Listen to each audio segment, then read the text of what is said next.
Most revered Swami Divyananda Maharaj, other revered Maharajis and Brahmandaris in this hall, ওইগুলোকে off করলে তখন এটা catch হবে না। Respected guests on the dais and in the audience and dear students,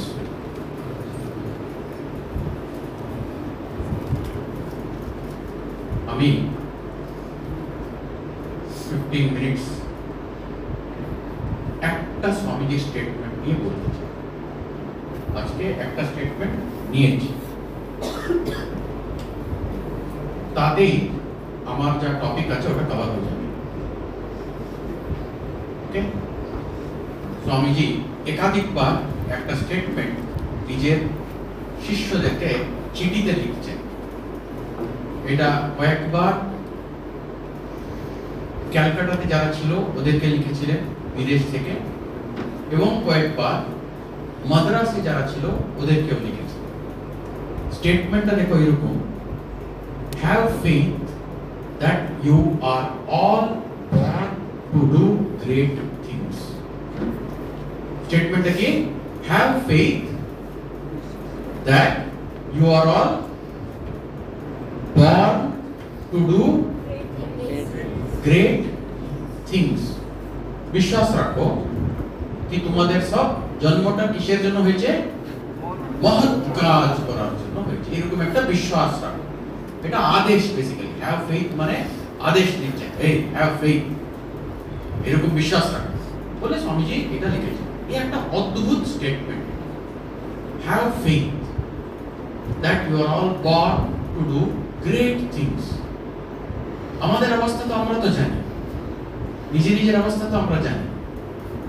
so এটা কাকে বললেন স্বামীজি? হয়তো ওই ধরনের লোকদেরকে ঈশ্বর জন্ম দিয়েছিলেন, তখন নিয়ে এসেছিলেন, হয়তো ওদেরকে এরকম আমাদের একটা চিন্তাধারা থাকে। স্বামীজি আরেক দিকে লিখছেন, একটা লেকচারে, ওটা লিখছেন না, একটা লেকচারে বলতেন অদ্ভুত statement: born with the consciousness that they are great, they became great। স্টেটমেন্টটা দেখিয়ে দাও, born with the consciousness that they are great, they became great।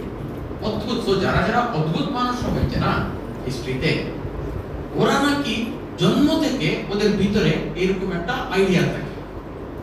Alexander নাম শুনেছেন তো আপনারা? Alexander the great, Greek emperor. আলেকজান্ডারের মা ওকে ছোট্ট বয়স থেকে মা ওকে বলতেন, আলেকজান্ডারের মা, তুমি সাধারণ ছেলে নেই। ওদের দেবতাদের মধ্যে একজন দেবতা আছে অ্যাকিলিস বলে, ওর মা গ্রিক গড অ্যাকিলিস। তো ওর মা বলতো, আমি অ্যাকিলিসকে প্রার্থনা করেছিলাম কি তুমি যেন আমার গর্ভে জন্ম নাও, তুমি ওই অ্যাকিলিস।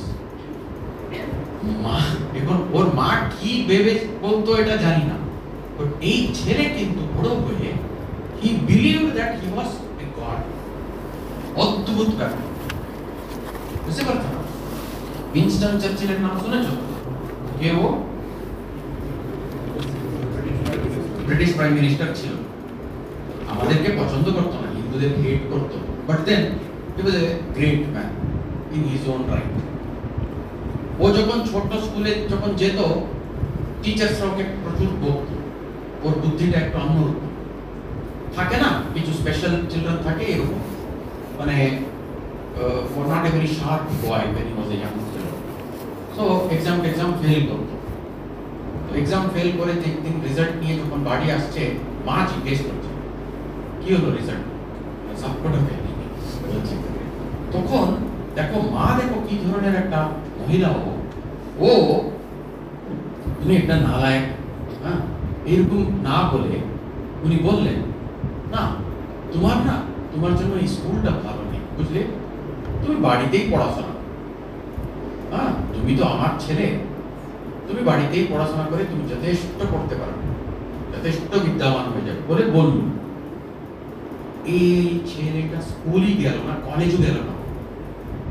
আপনারা জানেন প্রাইম মিনিস্টার হয়ে সেকেন্ড ওয়ার্ল্ড ওয়ার শেষ হলো, তারপরে ইলেকশনে ও হেরে যায়, তারপর লেবার পার্টি পাওয়ারে আসে, ক্লেমেন্ট অ্যাটলি বলে প্রাইম মিনিস্টার হয়ে, তারপর এ তো কোনো পার্টির লোক ছিল না, জানেন তো? হ্যাঁ, এ কোনো পার্টিকে রিসিভ করেনি, but he was the prime minister during the second world war.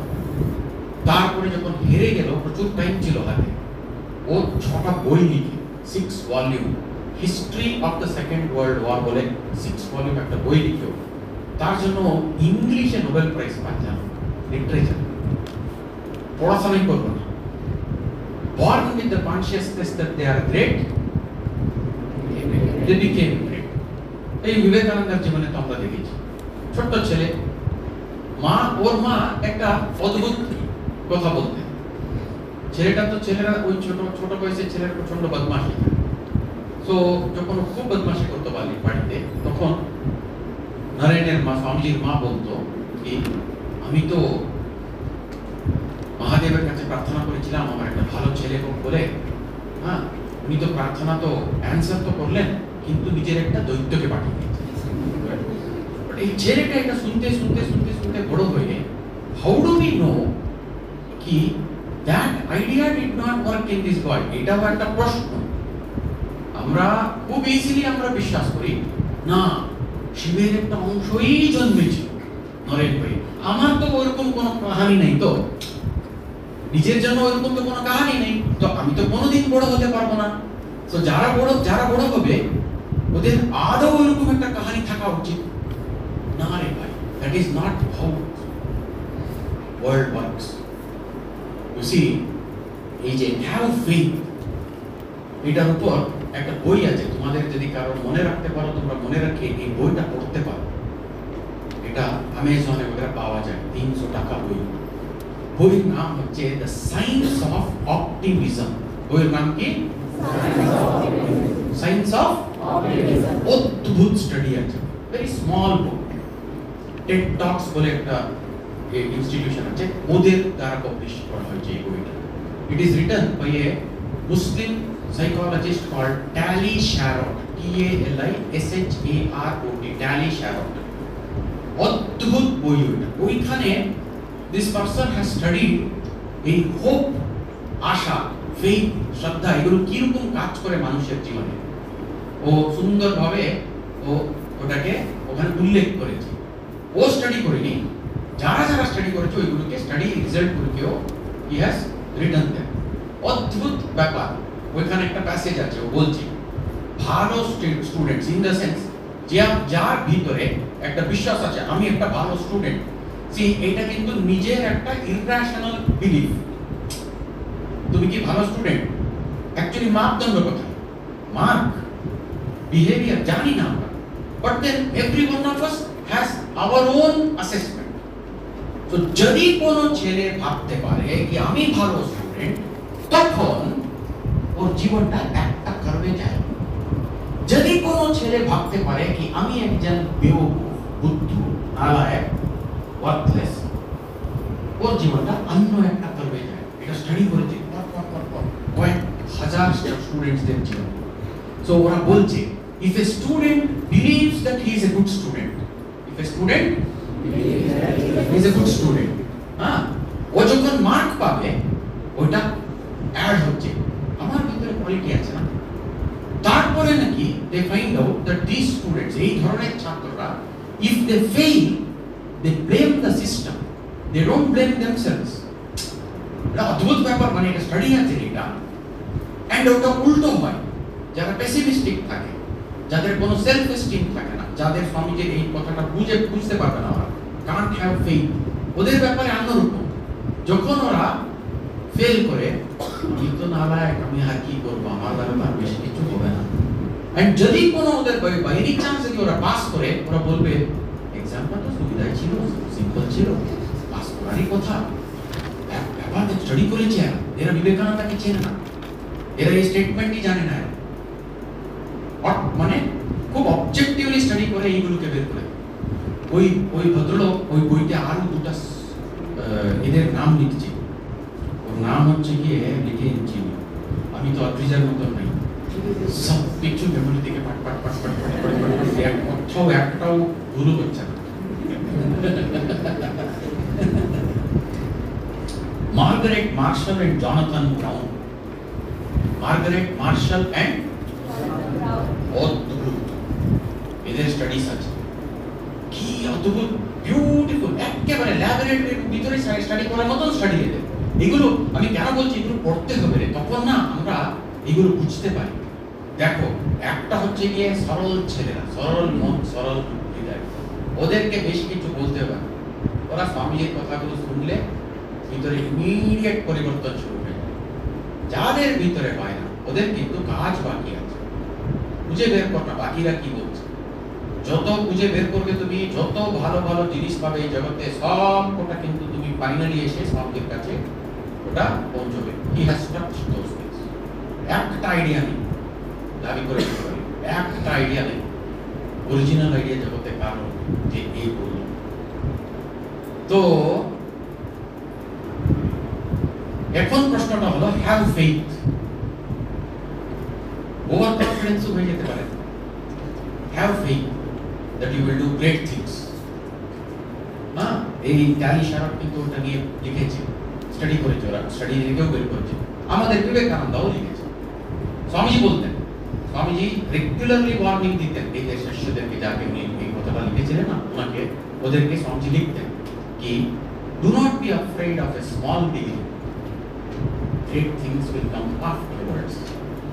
যে লোকটা বলতো have faith that you are all born to do great things, সেই কিন্তু বলতো do not be afraid of a small beginning. Ramakrishna Mission দেখো না তুমি আজকে মাঠ, কি সাইজ, কি বিশাল, ঠিক তো? গ্রামে গ্রামে কোথায় কোথায় নেই।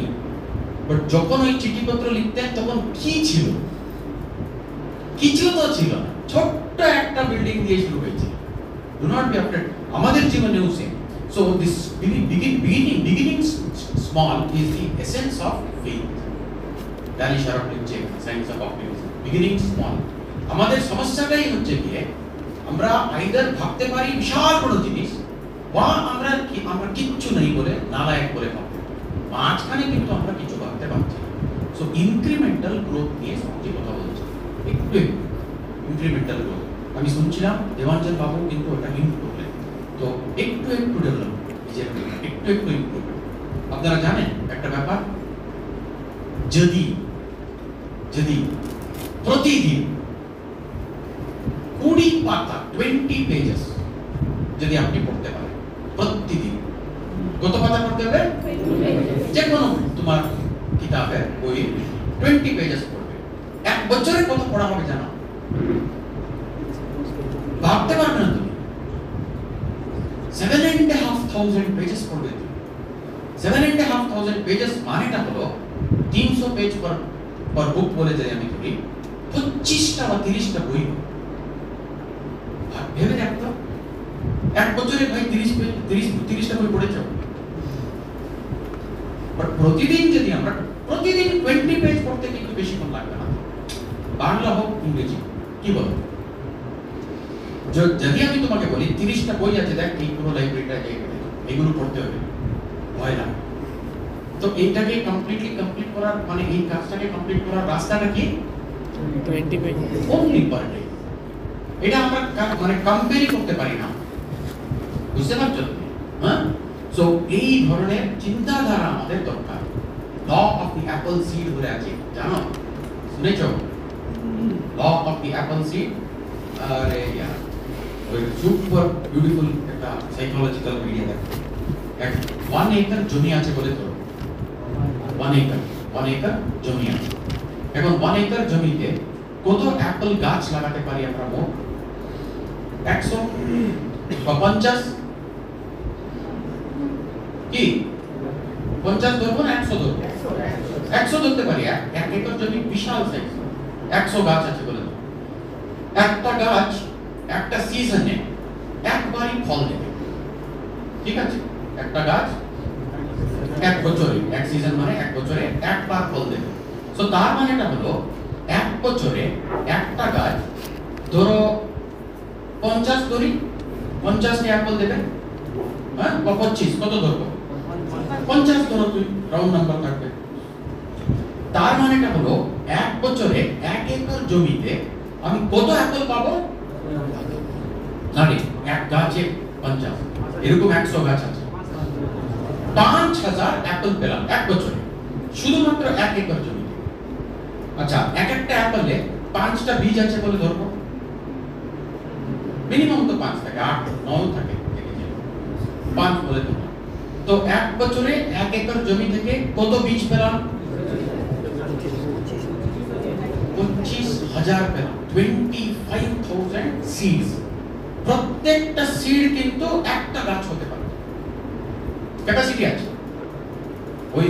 ওই বীজের উপর আর কিছু তোকে দিতে হবে, ওই একটা বীজই কিন্তু কমপ্লিট একটা ট্রি হওয়ার ক্যাপাসিটি আছে। সো তার মানেটা হলো এই দুনিয়ার নিয়মটাকে যদি ঠিকঠাক ভাবে যদি দেখতাম, যদি কাজ হতো, তখন 1 একর জমি থেকে শুধু 100 গাছ নিয়ে আমি এক বছরেই কিন্তু আমি 25,000 গাছ, মানে কত একর লাগলো দেখ তুমি।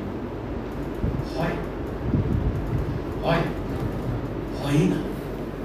সো একটা গাছ হয়তো হলো, এই পুরো 1 একর জমি থেকে 25,000 বীজ থেকে হয়তো একটা গাছ হলো। সো এইটা হচ্ছে গিয়ে ব্যাপার। So mother nature is ready to work that hard. কি বললাম? প্রকৃতি এত কাজ করতে রাজি আছে রে, আমরা কিন্তু কাজই করতে রাজি নেই। একবার কিছু করলাম, দুবার কিছু করলাম, বুঝলাম না, হবে না, এটা আমার জন্য নয়। This is how we control. বুঝতে পেরেছো? সি উই আর স্টুডেন্টস, আমরাও বড় কাজ করব। বড় কাজ কবে করবে তোরা? কালকে? আজকে? তৈরি কর, নিজেকে তৈরি কর। যায় না কেউ কেউ করে না, ছাত্রাবস্থাতে নাকি দেশ চালাবে ওরা। ভাবো তো, তুই নেমে পড়েছে ওরা, কি নিজেকেই চালাতে পারে না ঠিকঠাক। ভেবে দেখ, নিজেকে তৈরি কর, নিজেকে তৈরি কর। সো স্বামীজি যা বলছেন, have faith that you will do this. এই দেশ চালানোর হয়তো একটা মানুষ বা একটা মহিলা হয়তো এখানেই আছে, we don't know, but not now you are a student. এই সেম স্বামীজি আরেক দিকে বলছেন, ধর্মযোগ বলে একটা কিতাবে লেকচারে স্বামীজি বলছেন অদ্ভুত statement, do the work that is closest to your hand, do the duty that is closest to your hand, greater duties will be given.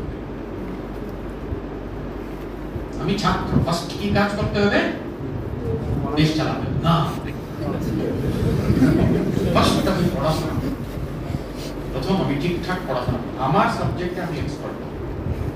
বুঝতে পেরেছো? এক্সপার্ট হতে গেলে দেখবে আবার ব্যাক পেপার পাচ্ছ, ক্লিয়ার হচ্ছে না, হ্যাঁ, খুব কষ্ট করে সেকেন্ড ডিভিশন হচ্ছে marks. So that is where you have to slowly incremental changes করতে করতে tremendous amount of development আসবে। You understand this? এটা মনের একটা কোয়ালিটি। মনের কোয়ালিটিটা হচ্ছে কি অদ্ভুত কোয়ালিটি। মন একটাই কাজ প্রতিদিন যদি করতে থাকে, লক্ষ্য রাখো, কথাগুলো লক্ষ্য রাখো, মন একটা কাজ যদি প্রতিদিন করতে থাকে, কেউ কিচ্ছু বুঝবেই না। এই সেম কাজটা যদি ওটা 25 বছর যদি করতে থাকে, বিশাল বড় জিনিস হয়ে যাবে। কাজটা সেম, কাজটা কোনো নতুন কিছু নেই। বুঝতে পারছো না? সো এই এখন তোমরা যেহেতু এখন ছাত্রাবস্থাতে আছো, সব তো ছাত্র হয়তো তোরা স্টুডেন্টস, হ্যাঁ, কাজ করতে কেউ রিসেন্টলি ভেরি স্মল নাম্বার। যারা ছাত্ররা আছো, বি ভেরি কেয়ারফুল। তোর মন অ্যান্ড তোর বুদ্ধি কোথায় যাচ্ছে, একটা এক্সাম্পল দিয়ে দেখাচ্ছি তোদের, তখন বুঝবে তো।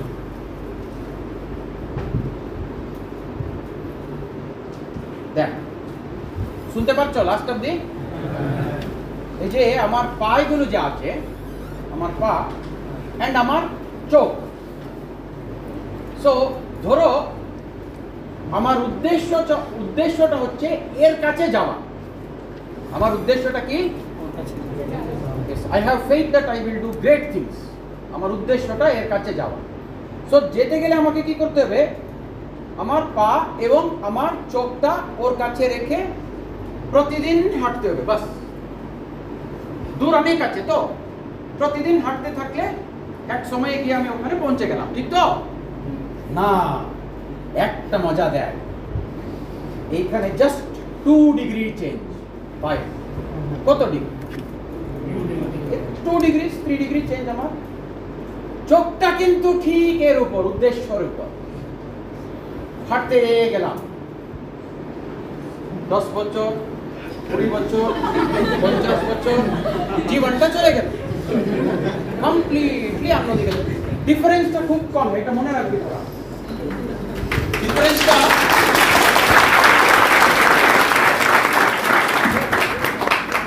ডিফারেন্সটা খুব কম। এই এখন আমরা ডিফারেন্স খুব বেশি বলে বুঝতে পারবো যখন তুমি অলরেডি বুড়ো বা বুড়ি হয়ে গেছো। তখন আমরা বুঝতে পারবো ভাই এই লোকটা কিন্তু যখন ছাত্রাবস্থাতে ছিল তখন দেখালো একটা, করলো আরেকটা। এখন কিচ্ছু বোঝা যাবে না। বি কেয়ারফুল, এটা কিন্তু নিজে ছাড়া আর কেউ এটার উপর নজর দিতে পারবে না। আই ক্যান নেভার জাজ you, you will never be able to জাজ ইউ, এটা মনে রাখবে। হ্যাঁ, ইভেন ইউর বাড়িতে যারা বাবা মা আছে ওরাও কিন্তু বুঝতে পারবে না এটা অ্যাকচুয়ালি যাচ্ছে কোথায়। So yes, it is very good to have faith that I will do great things, but you will begin small. You must begin small. You should not be afraid of. So আমাদের কিন্তু সমস্যাটা হচ্ছে কি, আমার একজন ছাত্র ছিল, of course ধীরে ধীরে নিজেকে সুধরে এখন খুব সুন্দর কাজ করছে, শিল্প মন্দিরে আমাদের ডিপ্লোমা করতে। তোর বাবা এসে আমাকে বলছে, মহারাজ একটু বুঝাবেন তো আমার ছেলেকে, স্বামীজি থেকে একটু দূর থাকতে বলবেন তো। এই কথাটাই বললো বাবা। স্বামীজি থেকে দূর থাকবো বলে তো আমি বলতে পারবো না। ব্যাপারটা কি? ব্যাপারটা হচ্ছে গিয়ে ঠান্ডা হয়তো ক্যালকাটাতে নভেম্বর ডিসেম্বরে প্রচুর ঠান্ডা পড়ে, এ প্রতিদিন একটা সোয়েটার কাউকে দিয়ে আসে রাস্তাতে। এখন ব্যাপারটা হলো এর বাবার কাছে প্রচুর নেই, খুব কষ্টে পড়াচ্ছে। ছেলে একটা পড়বে, বড় হবে, কবার সোয়েটার কিনবে? তো আমি বললাম ছেলেকে, ঠিক স্বামীজি যা বলেছে 100% true. You must feel for others.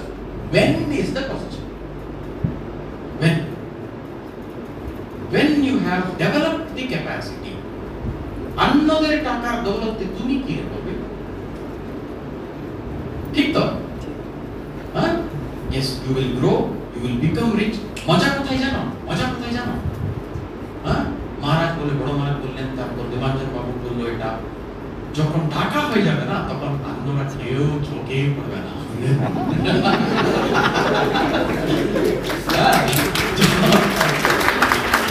যখন অন্যদের দুঃখটা বুঝি, খুব পকেট খালি, তখন বাবার টাকা। সো বাবা বেচারা কাঁদতে কাঁদতে এলো আমার কাছে, এটা দেখুন তো মহারাজ কি করা যায়। স্বামীজির কথা বলছে, আপনাদের কথা বলছে, ঠিক এটা করা যাবে না। Develop yourself first. ট্রেমেন্ডাস এই বাড়ি, এটা অদ্ভুত বাড়ি, কিন্তু এটা কাশীপুর। এই বাড়িতে আমাদের বিবেকানন্দ স্বামীজি একটা ভুল করে, উনি ধীরে ধীরে ধীরে ধীরে ভিতরে প্রচন্ড আধ্যাত্মিক শক্তি ভিতরে উঠছে, জমা হচ্ছে, বুঝতে পেরেছি? তো এই শক্তিটা একটা অনর্গল শক্তি, এটা একটা টেস্ট করতে হবে বলে আরেকজন বন্ধু যা ছিল এখানে, শিষ্য কালী মহারাজ বলে, অভেদানন্দ বলে পরে সাধক, ওনার ভিতরে শক্তি সঞ্চার করে দিল। ঠাকুর ইমিডিয়েটলি ডেকে ভালো সুন্দর করে বকেছে, জমাই করলি না কমপ্লিটলি, অলরেডি কাচ্চা করতে শুরু করলে। এই ভাষা ইউজ করেছিলেন, মনে রাখবেন, এই বিল্ডিং। সো এইটা হলো আমার আজকের একমাত্র কথা। অনেক কিছু এদিকে ওদিকে অনেক কিছু বললাম, বাট মেইন জিনিসটা হচ্ছে গিয়ে বিবেকানন্দের একটা স্টেটমেন্ট আছে, have faith that you will do great things. নিজের ভিতরে আমাদের ওরকম একটা বিশ্বাস থাকতে হবে। এখন গ্রেট থিংসটা কি ডিফাইন করতে হবে? অফকোর্স না, ওটা বেশি কিছু ডিফাইন করা যাবে না, বিকজ আমরা শুধু ওটাকে ইমাজিন করতে থাকলে কিন্তু আমরা সফটওয়্যার জগতেই থাকবো, আর বাস্তবে তো আমরা কিছু অ্যাচিভ করতে পারবো না। সো সিক্রেটটা হচ্ছে কি, স্বামীজি নিজে বলেছেন, এগুলো সব নিজেই কিন্তু ক্লিয়ার করে দিয়েছে। স্বামীজি বলছে start small. So small starting মানে যে আছে হাতে, do the work that is closest to your hand, greater duties will be given to you. বুঝতে পারছো না? তো লাস্ট একটা গল্প বলে শেষ করবো। টিপু সুলতানের নাম করেছো তো? Tipu Sultan was a very formidable king India. ও ব্রিটিশরা কিন্তু ওকে কিছু করতে পারলো না। ওর বাবাও ওরকমই ছিল, হায়দার আলী বলে ওর নাম, আলী হায়দার, ভয়ঙ্কর রাজা ছিল, মানে fighter in the sense warrior. তো এই টিপু সুলতান ছেলে কি করলো, ও ফ্রেঞ্চের সঙ্গে মিশে গেল। India was a common place, যার উপর ফ্রেঞ্চদেরও চোখ ছিল, ব্রিটিশারদেরও চোখ ছিল। সো এটা অ্যাকচুয়ালি একটা ইউরোপিয়ান ওদের ফাইট, ওটা ইন্ডিয়াতে প্লে আউট হচ্ছে। ইন্ডিয়াকে আদৌ কে কন্ট্রোল করবে, ফ্রেঞ্চ না ব্রিটিশ? তো ও ফ্রেঞ্চের সঙ্গে বন্ধুত্ব করলো, ফ্রেঞ্চ থেকে মিলিটারি হেল্প পেত। এখন ওর সঙ্গে কোনো ব্রিটিশ জেনারেল যুদ্ধ করতে চাইছে না। কেন? শুয়ার হার এত বার। এরা লাস্টলি কি করলো, একটা 18-19 বছরের একটা ছেলেকে নিয়ে একটা আর্মি দিল ওর হাতে। ও ওকে মেরে দিল, মানে ডিফিটেড হিম এন্ড কিলড হিম। ওর নাম ছিল আর্থার ওয়েলেসলি। ওর দাদা ছিল তখন এখানকার গভর্নর জেনারেল। কি ওয়েলেসলি? ও কি একটা নাম, লর্ড ওয়েলেসলি, কি একটা নাম ছিল। এর নাম ছিল আর্থার ওয়েলেসলি। 18-19 বছরের ছেলে। এবং শুধু তা নয়, যেহেতু টিপু সুলতানকে মারতে পেরেছিল এখানে, টিপু সুলতানের গডফাদার ছিল নেপোলিয়ন, ফ্রেঞ্চ। তো ওকে শেষ করতে হবে বলে অ্যাকচুয়ালি লঙ্গার প্ল্যান ছিল ব্রিটেনের। That battle was also led by this boy, and ওয়াটারলুতে নেপোলিয়ন ইজ ডিফিটেড। বুঝতে পারছো? কারণ এটা সত্যিভাবে ঘটনা। এটা নাও এই আর্থার ওয়েলেসলির একটা অটোবায়োগ্রাফি আছে। বড়দের কি বলে এটাকে, আত্মকথা না কি বলে? তো সরি, অটোবায়োগ্রাফি নেই, বায়োগ্রাফি আছে। অন্যরা কেউ লিখেছে এর বায়োগ্রাফি। ওইটাকে নিবেদিতা কোট করছে। নিবেদিতা একটা আর্টিকেলে কোট করছে। She writes there অদ্ভুত statement, the battle of Waterloo was won on the playgrounds of Eton. Battle of Waterloo was won on the playgrounds of Eton. Eton মানে বুঝতে হবে তোমাদের, Eton হচ্ছে গিয়ে যে স্কুল যেখানে এই ওয়েলেসলি বেটা পড়তো। তো ওখানে প্লেগ্রাউন্ড ছিল। ন্যাচুরাল স্কুলে প্লেগ্রাউন্ড থাকবে না। Eton even today school is there. It is a school associated with your Oxford ওই ক্যাম্পাসের সঙ্গে। Harrow and Eton public schools বলে নাম। ইটন পাবলিক স্কুলে ওয়েলেসলি পড়তো। ওই প্লেগ্রাউন্ডে ও খেলবে বাচ্চাদের সঙ্গে। ওর খেলাটা হচ্ছে গিয়ে নট এ নর্মাল খেলা। আমরাও তো খেলি, আমাদের খেলা হচ্ছে শুধুমাত্র খেলা। ওর খেলা হচ্ছে গিয়ে তখনই স্ট্র্যাটেজি করা শিখতো। একে কি করে ব্লক করবো, ওকে কোথায় ইউজ করবো, একে কি করে কমপ্লিটলি এ করে দেবো, ওকে ঘা করে পাঠিয়ে দেবো, ইনজুর্ড করে দেবো। এইরকম করতে করতে করতে that is where we learn strategizing, because war is strategy. War is strategy. So very similarly আমাদেরও ওইরকম থাকতে হবে। ওই ছেলেটা ছোট্টবেলা থেকে প্ল্যান করেছিল আমি কি হবো। আমাদের কি হচ্ছে জানো, আমাদের মেইন সমস্যাটা হচ্ছে গিয়ে আমাদের ছাত্রছাত্রীদের কোনো প্ল্যানই নেই। কি হবে তোমার, দেখি ঈশ্বর কি করবেন আমাকে, ডাউট হয়, সাধু তুমি না আমি।